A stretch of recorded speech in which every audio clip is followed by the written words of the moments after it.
Chapter 302. Status Quo. In the next couple of weeks, the Bright Castle had become a strange place. Inside its magnificent halls, barricades were built, and 3 makeshift fortresses appeared, each faction holding a specific territory. Beyond these protected areas, there was no man's land. Going outside of a faction's stronghold was often tantamount to death. No one knew what they would encounter there. Corpses littered the floor, with an occasional marauder hiding in the darkness.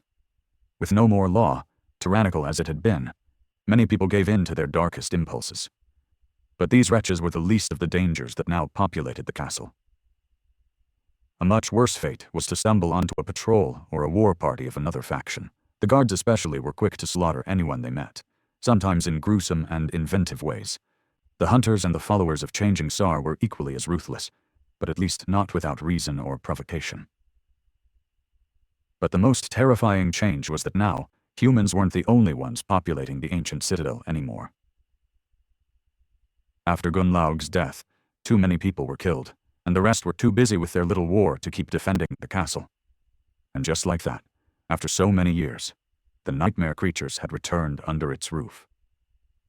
Some were killed by the representatives of the factions, but some managed to hide themselves and create nests somewhere in the depths of the stronghold.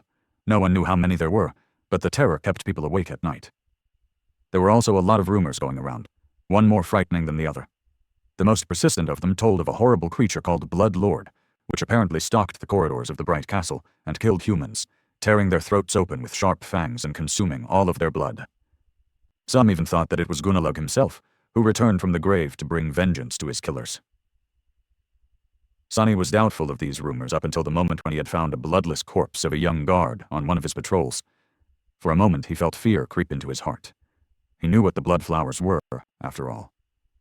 But then he calmed himself down, remembering that the Bright Lord's body had been destroyed during the massacre that followed his death.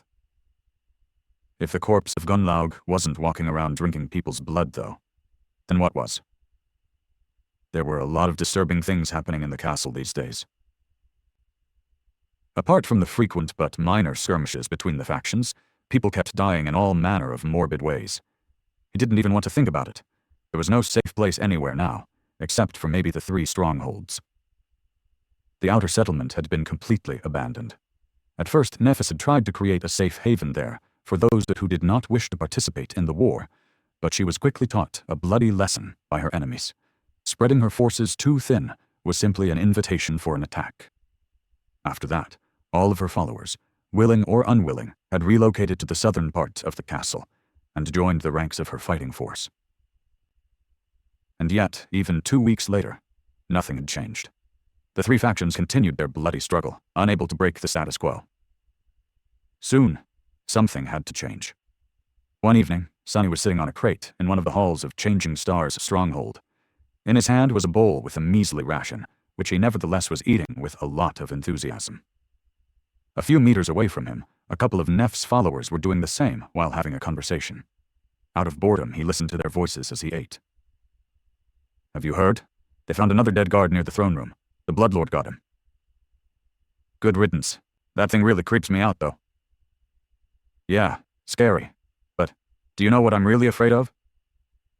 The slum dweller looked at his partner, who had been paying a tribute to live in the castle just a few weeks ago, and raised an eyebrow. "What?" "Horus. That creepy bastard. Where is he now? Damn, if I were able to dream, I would be having nightmares about that butcher every night." "Wait, you didn't hear?" "What?" "He's dead." The tributary opened his eyes wide, while Sonny turned away and tried to suppress a smile. "No way." "Yeah. They found his body after the big battle in a hidden passage behind the throne. Someone had beaten him to death, with bare fists. That's what I heard." For a few seconds, there was silence. Then one of them said, "What kind of human could kill that monster, with bare hands?" The slum dweller shivered. "That's the thing. No one knows. All of the powerhouses were accounted for. You saw it yourself. They were all fighting in the throne room." "Crap. Now I am even more scared. Horus was dreadful enough, but to think that there's a person in this castle who is powerful enough to kill him so easily, while remaining completely unnoticed and unknown, for all this time? Damn, that's terrifying." The slum dweller gave him a nod and turned to Sonny. "Hey, Sonny, right? You're Lady Nephis's scout. Who do you think could kill Horus? Sonny thought for a moment, and then said honestly, Well, apart from yours truly, who is a true terror on the battlefield and possibly one of the deadliest sleepers to ever exist in the world, I think Cassie could. The young man stared at him with disapproval, and then shook his head. Not cool, man. Boasting is fine, I guess, but mocking Lady Cassia was really low of you. Sonny blinked. When did he mock Cassie? Considering the aspect ability that Harris had possessed, she was really the next best person to fight the Hunchback, after Sonny himself. She was already blind, and adapted to fighting in that state, as best as she could. With the help of her echoes, Cassie stood a good chance of surviving that battle. With an apologetic smile, he shrugged and said, Sorry, I just chose my words badly. In any case, I'm off. With that, he jumped off the crate and headed toward the barricade that served as the border of the faction's stronghold. The slum dweller raised his eyebrows. Oh. Where are you going? The night is approaching. Sonny grinned. Hunting for a big one. Ah, don't worry. I lived in the Dark City for 3 months, remember? Nothing is going to happen to me today.